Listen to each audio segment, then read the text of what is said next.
I'm going to leave you with nothing, you useless old hag. The words slithered out of Samantha's perfectly glossed lips as she leaned close during the court recess. I held up my phone and smiled sweetly. Your Honor, may I play a video of her from last night? If you're watching this, subscribe and let me know where you're watching from. The color drained from Samantha's Botoxed face faster than water down a drain. Judge Morrison raised an eyebrow from the bench. Mrs. Mitchell, please return to your seat. We'll address any new evidence after the break. My name is Dorothy Mitchell, though most folks call me Dot. I'm 68 years old, and until 8 months ago, I thought I knew my daughter-in-law pretty well. Turns out I didn't know her at all. 3 days earlier, I'd been sitting in this same courthouse listening to Samantha's lawyer paint me as a scheming old woman who'd manipulated my dying son into changing his will.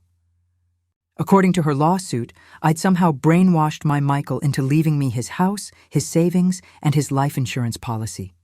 The nerve of that woman sitting there in her designer black dress, the same one she'd worn to his funeral, playing the grieving widow. My client has reason to believe the will was forged, her attorney had announced dramatically. Mrs. Dorothy Mitchell had both motive and opportunity to manipulate a grieving man in his final moments. I'd watched from the gallery as 12 jurors hung on every word. Samantha dabbed her eyes with a tissue, the picture of devastation. She was good. I'll give her that. 20 years in pharmaceutical sales had taught her how to sell anything, even lies wrapped in crocodile tears. But here's the thing about being 68. You develop a sixth sense for people who aren't what they seem. And my son's wife, she'd been setting off my radar for months before Michael died. The judge had scheduled this hearing to determine if there was enough evidence to proceed with Samantha's contest of the will. She needed to prove I'd coerced Michael somehow, that he wasn't in his right mind when he'd updated his estate plan 6 weeks before the accident. What she didn't know was that I had insurance of my own, the kind that would make her wish she'd never met my family. As the bailiff called us back to order, I caught Samantha's eye and winked. 24 hours ago, I'd been ready to roll over and let her have whatever she wanted. Grief does that to you, makes you tired, makes you willing to take the path of least resistance. But that was before I'd seen the video. The phone call came at 2:17 a.m. on a Tuesday in March. I remember because I was staring at the digital clock on my nightstand, wondering if the chest pain was heartburn or something worse. At my age, you never know. Mrs. Mitchell. The voice was young, professional, carefully neutral. This is Officer Bradley with the State Police. I'm calling about your son, Michael. I'd always known this call would come someday. Not because Michael was reckless. Quite the opposite. My boy was the careful type. He always wore his seatbelt, never drank and drove, and kept his car maintained like clockwork. But he traveled for work, spending half his life on highways between client meetings. Statistics catch up with everyone eventually. There's been an accident, Officer Bradley continued. I'm sorry to inform you that Michael was killed instantly when a semi-truck ran a red light at the intersection of Route 15 and Miller Road. The funny thing about devastating news is how your brain tries to reject it. At first, I heard the words, understood their meaning, but some part of me kept insisting there had been a mistake. Not my Michael. Not my baby boy who called every Sunday, who still brought me flowers on Mother's Day, who'd never missed one of my birthday dinners. Samantha arrived at the hospital before I did. She was already in full widow mode when I walked into the family waiting room, mascara running, clutching Michael's wedding ring like a sacred relic. She fell into my arms, sobbing, and for a moment I forgot all my reservations about her. He's really gone, Dot, she whispered against my shoulder. I can't believe he's really gone. I held her tight. This woman I'd never quite warmed to, but had learned to tolerate for Michael's sake. In that moment, we were just two people who'd lost the man we both loved, in our own ways. The funeral planning brought out Samantha's true colors. She wanted everything expensive, elaborate, fitting for a man of Michael's stature. Never mind that my practical son would have rolled his eyes at the $10,000 casket and the symphony quartet she insisted on hiring for the service. I want people to remember him properly, she'd said when I suggested something simpler. Michael deserves the best. What Michael deserved was to be remembered for his kindness, his terrible dad jokes, the way he could fix anything with duct tape and determination. But Samantha was writing the checks, so Samantha got her way. The will reading happened 2 weeks after the funeral. Samantha had assumed everything would go to her automatically. The house, the insurance money, the investment accounts Michael had been building since college. Her face when the lawyer read the actual terms was something to behold. I leave my house at 847 Maple Drive to my mother, Dorothy Mitchell, with the hope that she will find comfort there. The lawyer's voice was steady, professional. My life insurance policy and retirement accounts are to be divided equally between my wife, Samantha, and my mother, Dorothy. Samantha's shock was genuine. There must be some mistake, she'd said. We discussed this just last month. Michael said everything would come to me, but there was no mistake. Michael had updated his will 6 weeks before he died, adding me as a beneficiary and changing the house deed entirely. He'd never mentioned it to either of us. That should have been my first clue that my son knew something I didn't. The lawsuit came 3 months after the funeral, delivered by a courier while I was watering the roses Michael had planted for me last spring. The papers were thick, official, and filled with accusations that made my hands shake. Undue influence, mental incapacity, fraudulent manipulation of a vulnerable individual. According to Samantha's legal team, I'd somehow convinced my son to change his will while he was emotionally compromised following his diabetes diagnosis earlier that year.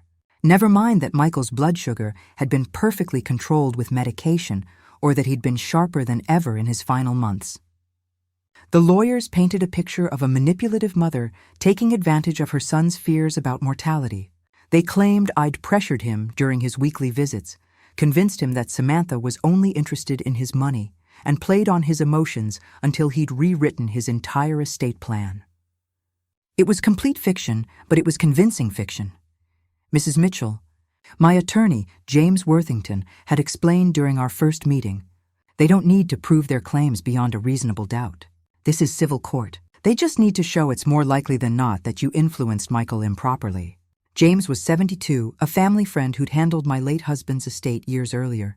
He had kind eyes behind wire-rimmed glasses and the patience to explain legal concepts to a woman who'd never been sued by anyone, let alone her own daughter-in-law. The timing works against us, he admitted. 6 weeks before his death, Michael suddenly changes his will dramatically. No history of estate planning changes, no documented disagreements with Samantha, no apparent reason for the modification. But there had been a reason. I just didn't know what it was yet. The deposition was scheduled for a Tuesday in September. Samantha's lawyer, Patricia Grimm, was exactly what you'd expect. Sharp-suited, sharp-tongued, and sharp enough to cut glass with her questions. She'd built her career on contested estates, turning family disagreements into profitable courtroom dramas. Mrs. Mitchell, she'd begun, her voice honey with undertones of venom. How often did you visit your son in the months before his death? Every Sunday for dinner, I'd answered truthfully. It was our tradition. And during these visits, did you discuss his marriage? Sometimes. No point in lying. Michael had confided in me about the usual marital ups and downs. Samantha's expensive shopping habits, her lack of interest in having children, and the way she seemed more invested in their social status than their relationship. Did you ever suggest that Samantha was only interested in his money? I'd paused, remembering conversations I'd tried to forget. I may have expressed concerns. Patricia had smiled then, the expression of a shark sensing blood in the water. Concerns about what, specifically? About whether she truly loved him or just the lifestyle he provided. The truth was, I'd never liked Samantha from the moment Michael brought her home. She was beautiful, charming, and completely wrong for my son. But mothers aren't supposed to say such things, so I'd kept my mouth shut and hoped for the best. Now my honesty was being used as evidence against me. The truth about Samantha came from the most unlikely source. My neighbor's 16-year-old grandson, Tyler. The kid was always fooling around with his drone, flying it over the neighborhood despite the homeowners association's repeated complaints. Mrs. Mitchell, Tyler had appeared at my door 3 days after my deposition, holding his phone with the awkward intensity only teenagers can manage. I think you need to see something. What Tyler showed me changed everything. The video was grainy, shot from above by his drone camera the night before Michael's funeral. Tyler had been testing the drone's night vision capabilities when he'd captured something extraordinary. Samantha in the backyard of what was supposed to be our family's house of mourning, wrapped in the arms of a man who definitely wasn't my dead son. I wasn't trying to spy or anything, Tyler had explained, his face red with embarrassment. I was just flying around after dark because my mom said I couldn't during the day anymore. But when I saw the footage later, the timestamp on the video was damning. 11:47 p.m., less than 12 hours before we'd all stood graveside to bury Michael. While I'd been lying awake grieving, while friends and family had been preparing to say their final goodbyes, Samantha had been having what could only be described as a very intimate conversation with a stranger. "Do you know who the man is?" I'd asked Tyler, rewinding the video to get a better look at the figure. "Yeah, that's Mr. Rodriguez from the insurance office on Main Street. Carlos Rodriguez. My mom gets our car insurance from him. Carlos Rodriguez." The name meant nothing to me, but a quick internet search revealed everything I needed to know. Rodriguez was indeed an insurance agent, but more importantly, he specialized in life insurance policies. His LinkedIn profile boasted about helping clients maximize their coverage and claims.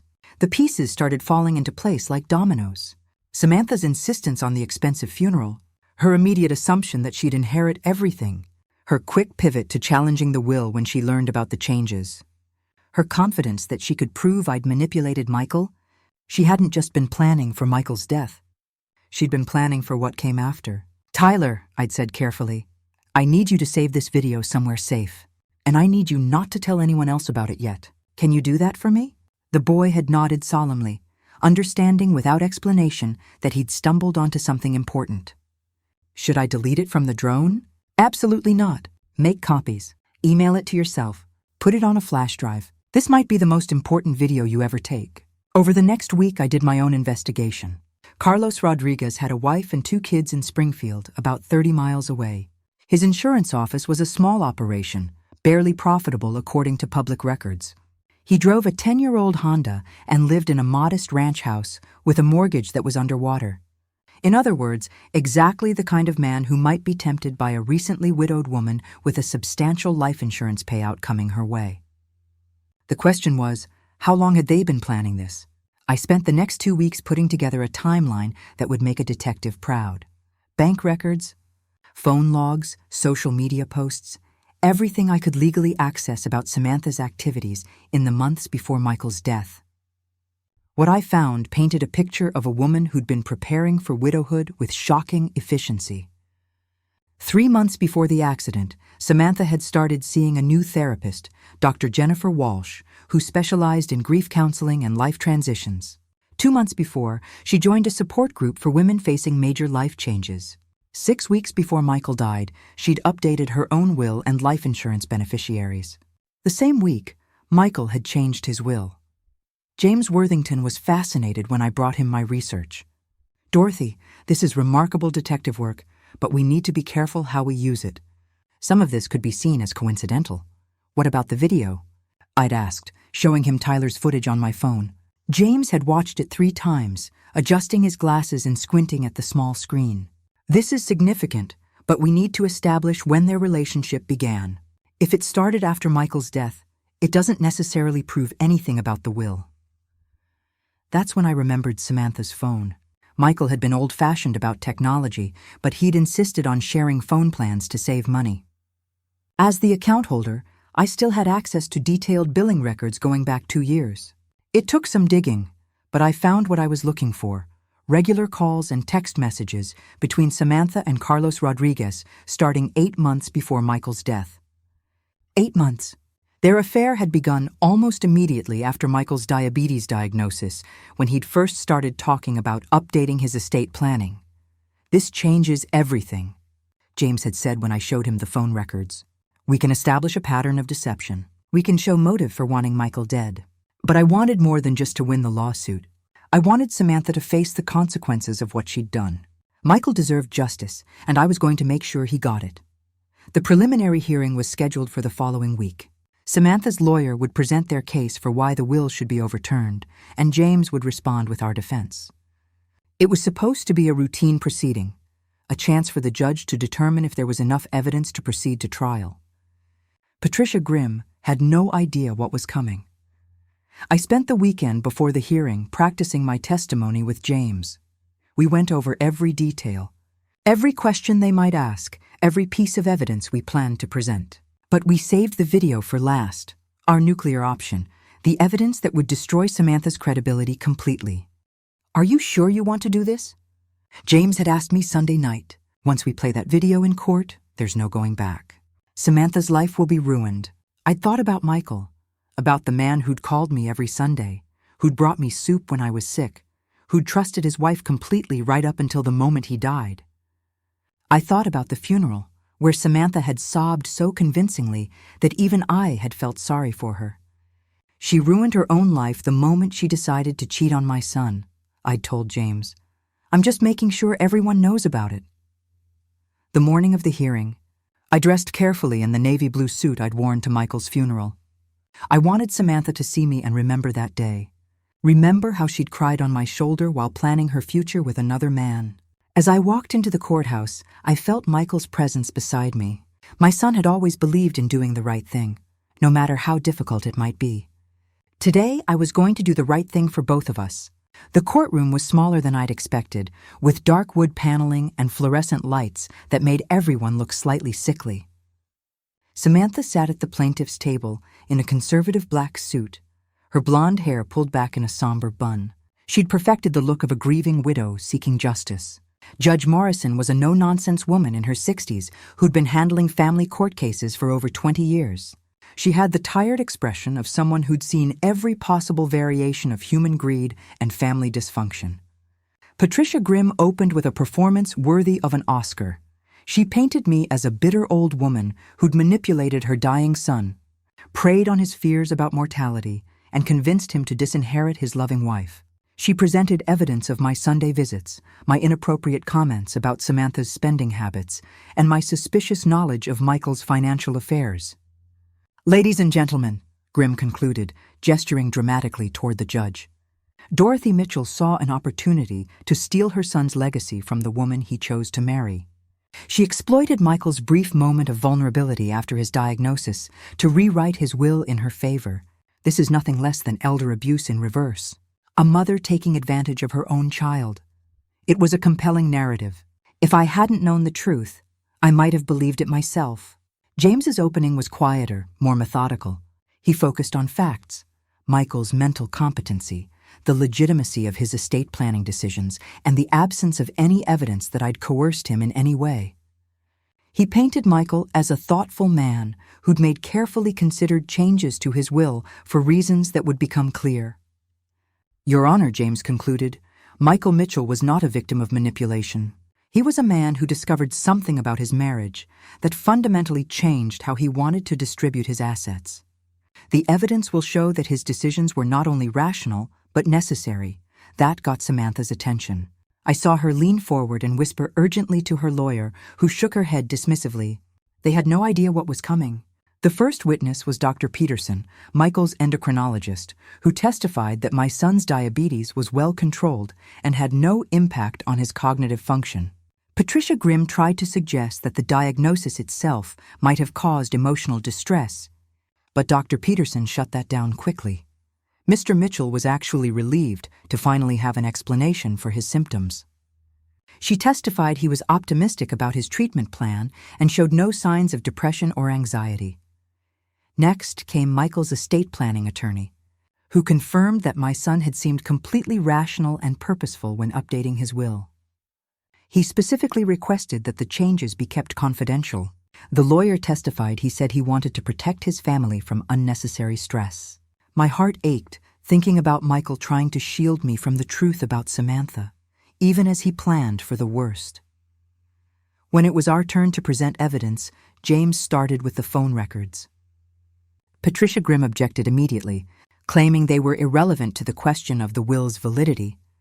But Judge Morrison allowed them, and I watched Samantha's face go pale as James read the dates and times of her calls to Carlos Rodriguez.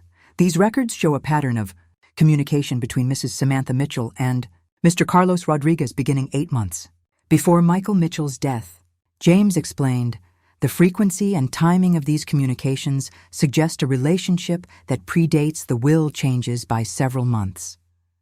Samantha was whispering frantically to her lawyer now, her careful composure cracking. Patricia Grimm called for a recess, claiming she needed to review the new evidence, but Judge Morrison denied the request. "We'll proceed," the judge said firmly. "Mr. Worthington, do you have additional evidence to present?" James smiled. "Yes, Your Honor. We'd like to enter into evidence a video recording that shows Mrs. Mitchell's relationship with Mr. Rodriguez the night before her husband's funeral." That's when Samantha made her fatal mistake. During the brief pause as James set up the video equipment, she leaned over to me and hissed, "I'm going to leave you with nothing, you useless old hag." I held up my phone and asked the judge, "Your Honor, may I play a video of her from last night?" Judge Morrison's eyebrows shot up at my question, and I had to suppress a smile. Samantha looked confused, probably wondering what video I could possibly have from last night. Poor thing had no idea I was talking about Tyler's drone footage from 8 months ago. "Mrs. Mitchell," the judge said carefully, "are you suggesting you have additional evidence?" "Indeed I do, Your Honor." I handed my phone to James, who connected it to the courtroom's display system. "This video was taken the evening before my son's funeral." The footage began playing on the large screen. Even with the grainy night vision quality, there was no mistaking what we were seeing. Samantha in my backyard, locked in a passionate embrace with Carlos Rodriguez, while her husband lay in a funeral home across town. The courtroom went dead silent. You could have heard a pin drop on the marble floor. Samantha's face cycled through several emotions: confusion, recognition, horror, and finally, desperate calculation. "That's not what it looks like," she blurted out, jumping to her feet. Carlos was just comforting me. I was distraught about the funeral arrangements. Judge Morrison raised her hand for silence.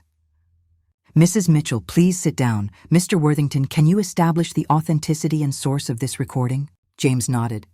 "Your Honor, this video was captured by a neighbor's drone camera. We have the original footage, complete with metadata showing the date, time, and GPS coordinates. The neighbor who recorded it is available to testify if needed." Poor Tyler was probably in math class right now, having no idea his drone hobby had just blown up a legal case. I made a mental note to buy that boy the biggest gift card to the electronics store I could find. Patricia Grimm was frantically shuffling papers, clearly trying to regroup. "Your Honor, this video proves nothing about the validity of the will. My client's personal relationships after her husband's death are irrelevant to whether Mrs. Dorothy Mitchell manipulated her son." "After," James interjected smoothly. "Mrs. Grimm, this video was taken before the funeral, not after. And as we established with the phone records, this relationship began months before Michael Mitchell's death." The judge studied the timestamp on the screen. "The recording shows 11:47 p.m. on March 15th. When was the funeral, Mr. Worthington?" "March 16th at 2 p.m., Your Honor, less than 14 hours later." Judge Morrison's expression hardened as she turned to Samantha. "Mrs. Mitchell, you were engaged in what appears to be an intimate relationship with another man the night before burying your husband." Samantha opened her mouth, then closed it, looking like a fish gasping for air. Finally, she managed, "I was vulnerable, grieving. Carlos was just being supportive." "Supportive?" I couldn't help myself. The word came out with enough sarcasm to frost the windows. Judge Morrison shot me a warning look, but I caught a hint of amusement in her eyes. The momentum had shifted completely. What had started as Samantha's attack on my character had become an exposé of her own lies. James pressed the advantage, introducing Carlos Rodriguez's insurance expertise and the convenient timing of Michael's estate planning changes. By the time we broke for lunch, Samantha looked like she'd aged 10 years in 2 hours. During the lunch recess, I watched Samantha huddle with her legal team in the courthouse hallway.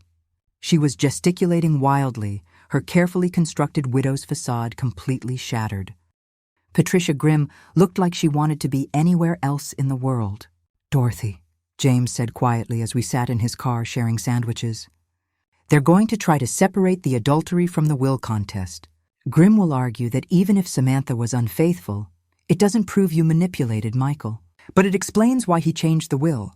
I pointed out he found out about the affair. We need to prove that. Can you think of anything, any conversation, any change in Michael's behavior in those final weeks?" I'd been thinking about this for months. Michael had been different in his last few visits. More thoughtful, almost melancholy. He'd spent extra time looking through old photo albums, asking questions about his father and our early marriage. At the time, I'd attributed it to the diabetes diagnosis, making him contemplative about mortality. He kept asking about trust, I remembered suddenly. How I knew I could trust his father. How you tell when someone really loves you versus when they're just playing a role. James made notes on his legal pad. Anything else? He brought me his grandmother's jewelry box 2 weeks before he died. Said he wanted me to have it for safekeeping. At the time, I thought it was sweet. But now it seems like he was moving assets out of Samantha's reach. James finished. Dorothy, I think your son knew exactly what was happening. The question is, can we prove it? When court resumed, Patricia Grimm came out swinging. She called Dr. Jennifer Walsh, Samantha's therapist, who testified about her patient's genuine grief and emotional distress following the diabetes diagnosis. She painted Samantha as a devoted wife struggling with her husband's potential mortality. Mrs. Mitchell came to me because she was having difficulty processing her husband's diagnosis. Dr. Walsh testified she was terrified of losing him and felt guilty for those fears. It was a clever strategy. Reframe the affair as a consequence of grief rather than a cause of Michael's actions. But James was ready. Dr. Walsh, he said during cross-examination, when did Mrs. Mitchell first come to see you? Approximately 4 months before her husband's death. And during your sessions, did she ever mention feeling suspicious about her husband's behavior? Concerned that he might be hiding something from her? Dr. Walsh hesitated. Patient confidentiality prevents me from discussing specific session content in detail. But you can confirm whether such concerns were raised. Yes, she did express some anxiety about her husband's secretiveness regarding financial matters. There it was. Samantha had been worried that Michael was onto her, had been trying to get ahead of his suspicions by playing the concerned wife role. James introduced phone records showing that Samantha had actually increased her contact with Carlos Rodriguez in the weeks following her first therapy sessions. Instead of working on her marriage, she doubled down on her affair. By the end of the day, what remained of Samantha's credibility was hanging by a thread. But the best was yet to come. Carlos Rodriguez looked exactly like what he was, a middle-aged insurance salesman who'd gotten in way over his head. When the bailiff called his name, he walked to the witness stand like a man approaching his own execution. James had subpoenaed him after discovering his role in the whole scheme. Patricia Grimm had objected strenuously, but Judge Morrison was clearly interested in hearing the full story. Mr. Rodriguez, James began, how long have you known Samantha Mitchell? About 2 years, Carlos answered, his voice barely above a whisper. And how did you meet? She came to my office to discuss increasing her husband's life insurance coverage. I felt a chill run down my spine. This was worse than I'd imagined. When was this initial meeting? October 2022. Carlos glanced nervously at Samantha, who was staring at the table in front of her. So, approximately 8 months before Michael Mitchell's death, your first professional contact with his wife was her wanting to increase his life insurance? Yes, sir. James let that sink in before continuing. What was the current coverage amount at that time? $200,000, and what amount did Mrs. Mitchell want to increase it to? Carlos squirmed in his seat. $800,000. A murmur ran through the courtroom. Judge Morrison rapped her gavel for order, but I could see the calculation in her eyes. An $800,000 motive for murder was nothing to sneeze at. Did Mr. Mitchell agree to this increase? Initially, yes, but then he came to my office about 6 weeks before his death, wanting to make changes. What kind of changes? He wanted to reduce the coverage back to the original amount and change the beneficiary structure. The pieces were falling into place like a perfectly orchestrated symphony. Michael had discovered the affair, realized what Samantha was planning, and moved to protect his assets. Did he explain why he wanted these changes? Carlos nodded miserably. He said he'd learned some things about his wife that made him reconsider his estate planning. He seemed hurt, angry, but trying to hide it. Did you process these changes? Yes, sir. The new policy reflected a 50-50 split between his wife and his mother with the reduced coverage amount. Samantha's head snapped up at this. She'd clearly been expecting the full $800,000, not knowing that Michael had outmaneuvered her months before his death. Patricia Grimm tried to salvage something during her cross-examination, focusing on Carlos's obvious affair with a married woman and suggesting his testimony was tainted by guilt. But the damage was done. Mr. Rodriguez, she asked, isn't it true that you pursued a relationship with Mrs. Mitchell because you knew about the insurance policy? It was a desperate gambit, but Carlos surprised everyone by shaking his head firmly. No, ma'am. Samantha pursued me. She said her marriage was over, that her husband was controlling and suspicious. She made it sound like she was trapped. And you believed her? Carlos looked directly at Samantha for the first time since taking the stand. I wanted to believe her, but looking back, I think she targeted me specifically because of my access to insurance information. The man wasn't as stupid as he looked. It had just taken him 8 months to figure out he was being used. That evening, James called with news that changed everything I thought I knew about my son's final months. "Dorothy, you need to sit down for this," he said, his voice tight with excitement. "I've been going through Michael's personal effects that the insurance company returned, and I found something extraordinary." "What kind of something?" "A letter addressed to you, dated 2 days before his death. It was hidden in his briefcase, sealed in an envelope marked to be opened only if something happens to me." My hands started shaking. "Read it to me, Dorothy. It's 11 pages long. I'm coming over." James arrived 30 minutes later with a manila envelope and the most serious expression I'd ever seen on his face. We sat at my kitchen table, the same one where Michael and I had shared so many Sunday dinners, and James spread out the pages. "Your son was a remarkable man," he said quietly, "and he loved you very much." The letter was handwritten in Michael's careful script, the same handwriting I'd seen on birthday cards and grocery lists for 35 years. "Mom," it began, "if you're reading this, then my worst fears have come true, and I'm no longer here to protect you from what I've discovered about Samantha." James read slowly, pausing occasionally to let the words sink in. Michael had known about the affair for 2 months before his death. He'd hired a private investigator, collected evidence, and planned his response carefully.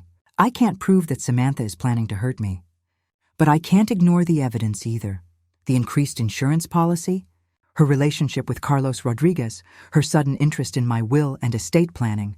It's too convenient to be coincidental. The letter detailed everything: Samantha's affair, her financial motivations, her manipulation of both Michael and Carlos. But most importantly, it revealed my son's strategy. "I've changed my will and insurance policies to protect you, Mom. If something happens to me, Samantha will get enough to maintain her lifestyle for a while, but not enough to retire with her boyfriend. I want you to have the house, the investment accounts, and the peace of mind that comes with financial security." Tears were streaming down my face by the time James reached the final paragraph. "I know this will be hard for you to read, Mom. I know you'll blame yourself for not seeing through Samantha's act sooner, but please don't. She's a skilled manipulator who fooled me for years. What matters now is that you're protected. Use the resources I'm leaving you to live the life you deserve. And if Samantha tries to contest my will, give this letter to James Worthington. Tell him I trusted him to take care of you when I no longer could." James set the letter down and removed his glasses, wiping his eyes. "Dorothy, your son basically solved his own case from beyond the grave." I stared at the pages covered in Michael's familiar handwriting, feeling a mixture of grief and pride that threatened to overwhelm me. My baby boy had spent his final weeks protecting me instead of confronting his cheating wife. He'd chosen strategy over confrontation, planning over passion. "James," I said when I could finally speak, "we're presenting this letter in court tomorrow, aren't we?" "Absolutely. This proves Michael was mentally competent, acting on reliable information and making rational decisions about his estate. It destroys any argument about undue influence or manipulation. But more than that, it proved something else. My son had loved me enough to sacrifice his own peace of mind to ensure mine. Even facing betrayal and possible danger, he'd spent his final weeks thinking about my future instead of his own fear. Tomorrow, Samantha would learn that she'd underestimated both the men in the Mitchell family. The final day of the hearing arrived with the kind of crisp October morning that makes you grateful to be alive. I dressed in Michael's favorite color, deep purple, and pinned his father's American flag lapel pin to my jacket. Today wasn't just about winning a legal case. It was about honoring my son's final wishes. Samantha looked haggard when she walked into the courtroom, her designer clothes wrinkled and her makeup unable to hide the dark circles under her eyes. Carlos was conspicuously absent from the gallery, having apparently decided his testimony was quite enough involvement for one lifetime. Judge Morrison called the court to order, and James stood to present our final piece of evidence. "Your Honor, we'd like to enter into evidence a letter written by Michael Mitchell 2 days before his death. addressed to his mother and clearly stating his intentions regarding his estate planning. Patricia Grimm objected immediately, claiming the letter was hearsay and potentially fabricated, but a handwriting expert James had consulted overnight confirmed its authenticity. Judge Morrison allowed it into evidence. As James read Michael's letter aloud, I watched Samantha's face cycle through shock, fear, and finally resignation. She'd built her case on the assumption that Michael had been manipulated by me, never imagining that he'd been 2 steps ahead of her all along. The letter destroyed every argument she'd made. Michael hadn't been confused or coerced. He'd been protecting his family from a woman he'd discovered was dangerous. His estate planning changes weren't the result of undue influence. They were the careful strategy of a man who'd realized his wife was planning his financial destruction, if not worse. Your Honor, James concluded, this letter proves beyond any doubt that Michael Mitchell was acting rationally with full knowledge of the facts and with a clear understanding of his own wishes. The will changes were not only valid, but necessary. Patricia Grimm's closing argument was perfunctory at best. She tried to suggest the letter was motivated by paranoia or depression, but the evidence painted a picture of a careful, methodical man protecting his assets from a woman who'd betrayed him completely. Judge Morrison retired to her chambers for less than an hour. When she returned, her expression left no doubt about her decision. In the matter of the estate of Michael Mitchell, I find no evidence of undue influence, mental incapacity, or fraudulent manipulation. The will dated 6 weeks before Mr. Mitchell's death is valid and will be enforced as written. She paused, her gaze settling on Samantha with unmistakable distaste. Furthermore, I'm referring this matter to the District Attorney's Office for investigation of potential insurance fraud and conspiracy charges. Mrs. Samantha Mitchell, you are advised to retain criminal counsel. The gavel came down with the finality of justice served. Samantha fled the courtroom without looking back, her dreams of easy money and life with Carlos Rodriguez crumbling around her. I later learned she was arrested 3 weeks later on charges of conspiracy to commit insurance fraud. Carlos cooperated with investigators and received a reduced sentence in exchange for his testimony. As for me, I inherited everything Michael had wanted me to have: the house, the investments, and most importantly, the knowledge that my son had loved me enough to spend his final weeks ensuring my security. I still live in Michael's house, surrounded by his books and the garden he planted for me. Every Sunday, I make dinner for one and remember the man who called me every week for 35 years. The dining room table seems too big now, but I keep his chair exactly where he left it. Sometimes Carlos Rodriguez's wife calls to thank me for exposing the affair that destroyed her marriage, but ultimately saved her from a man with flexible morals and expensive tastes. Sometimes Tyler stops by to show me new drone footage of migrating birds or spectacular sunsets. His video changed both our lives, though he probably doesn't fully understand that yet. I'm 71 now, financially secure, and finally free from the manipulation and drama that defined the last years of Michael's life. My son's final gift wasn't just the inheritance. It was the truth that set us both free. Thanks for listening. Don't forget to subscribe and feel free to share your story in the comments. Your voice matters.